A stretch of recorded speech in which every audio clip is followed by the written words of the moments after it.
Hey y'all, it's Brandon with Voodoo Forge. Now, a material that I use a lot is old oxygen and CO2 bottles, and I use almost every piece of them. But I've had a lot of people who just are curious as to why I have this material. Well, it's a byproduct of one of the main things that I make, and that's bottle bells. Now, I didn't originate bottle bells. I didn't come up with the idea. These have been around longer than I have, and there's several people that make them. But this is how I make them, and this is kind of my take on them. So let's get started. This is our starting material. This is a 244 cubic foot bottle. This was an oxygen bottle. And I'm going to cut it. There's not really a formula to this. There may be a formula to this, but I don't use a formula. I'm going to throw it on the bandsaw and cut it around here somewhere. The reason why I'm going to cut it around there is I'll be able to make a bell that'll be easy for me to transport. That's all there is to it.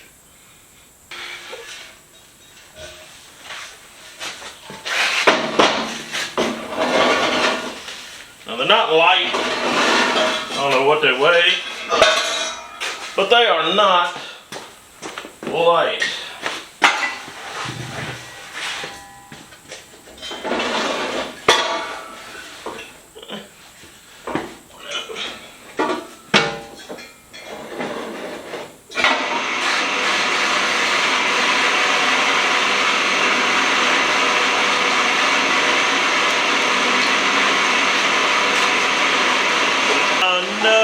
Water in it. It's like slinging water out down here, getting water up here. That's great, that'll rust. My bandsaw is not big enough to cut completely through these tanks.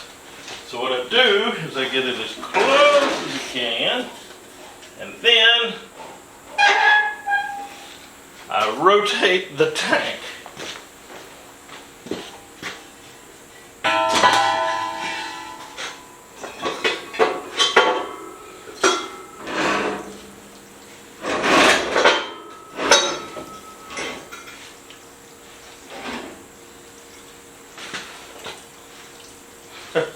Listen to that water come out.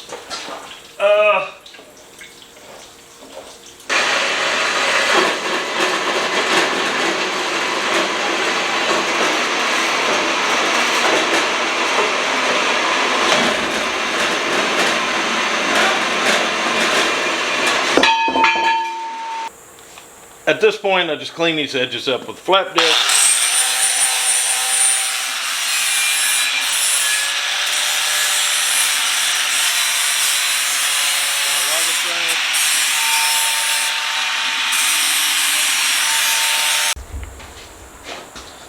Now the top, I clean it.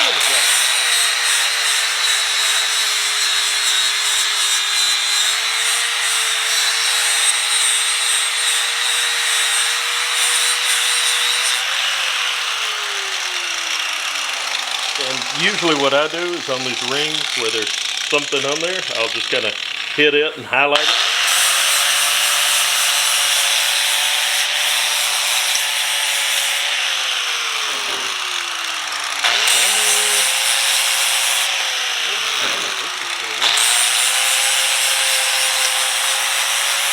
So the rest of the material I'm going to need for the project, it doesn't really matter. You can use just about anything. This is 1.5" ID Schedule 40. This is a piece of 3/4 scrap.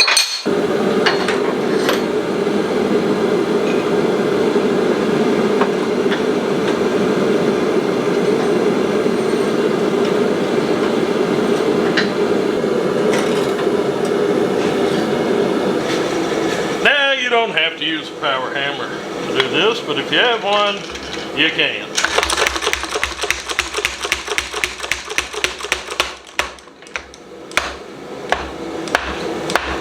Just back in and heat the other side of it. Well, the middle, really.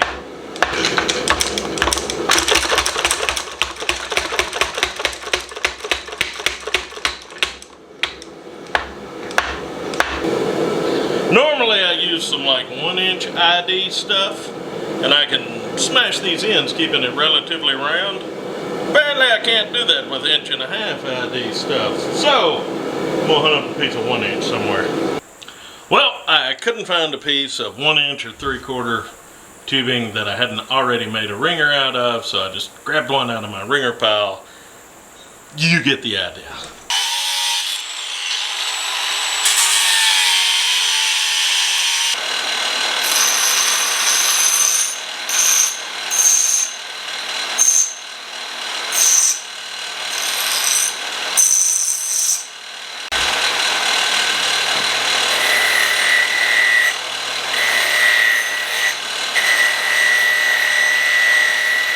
Now this 3/4 is just going to take a little tap, just flattening the spot out. Where I forged that little flat spot, I'm just going to drill a hole 1/4 inch or so. It's not super important. It won't go all the way through, so I got to grind a little off of it. There we go. Got my hole drilled, got it ground where it fits. This is a section of one of the smaller CO2 tanks cut. You just have to have some kind of hook. This is a simple one. Use your imagination. This is just a piece of one of the smaller tanks. We're going to take our 3/4 piece.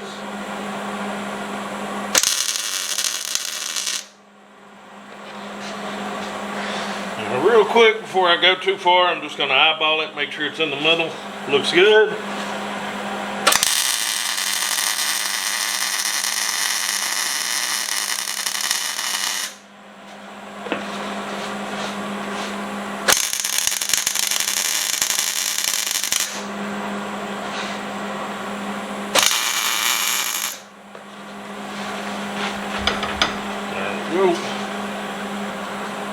This should be pretty self-explanatory, but we put this into there, and then we're going to weld it on.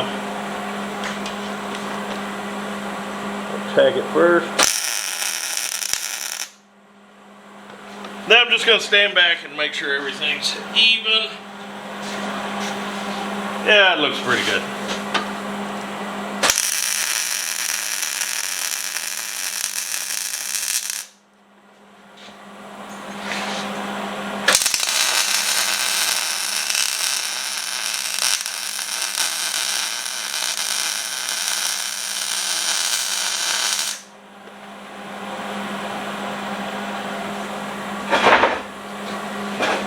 Alright. Now we're going to clean up these welds just a little bit. Now just do a little wire wheeling.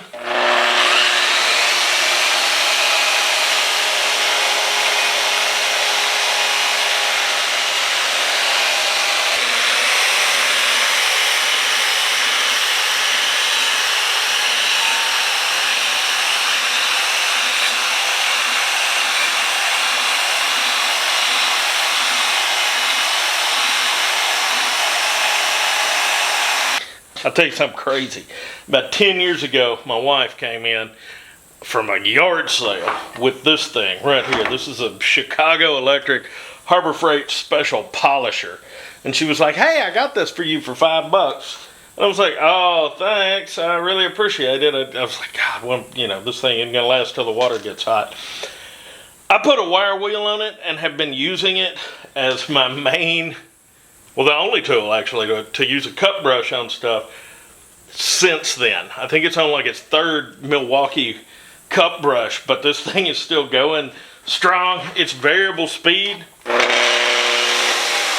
slowing way down. So, I've said it once, I'll say it again, Harbor Freight is unreliable. Sometimes they make quality stuff. At this point, with the wire wheel, I don't take everything off. Like you can see, I left part of the sticker on there. And the reason why is I want to leave these layers, this patina. So, once I get it wire wheeled, I'll wipe it down with acetone and then paint it. Not paint it, but clear coat it.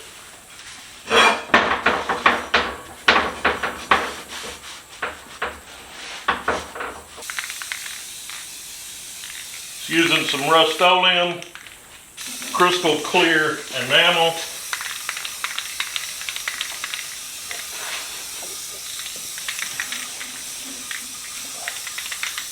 Now we need to put in the ringer. You need some kind of wire. This is MIG wire. You don't always have to use MIG wire, but I had to change the roll out, so I had some.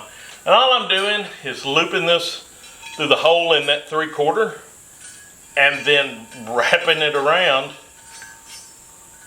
so that it stays.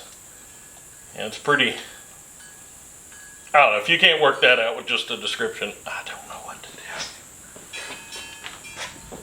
I am gonna, there's a little tail, I'm gonna clip that off.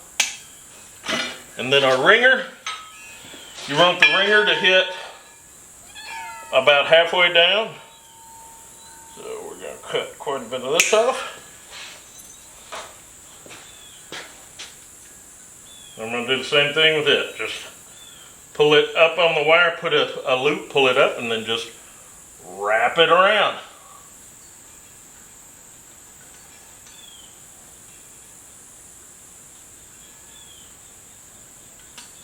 Okay. Ringer's in there. You need some kind of cord or rope or something, or chain, really whatever you want to use. Figure out the length you want it. And then what I usually do, you do what you want, but what I do is put a figure 8 knot in it.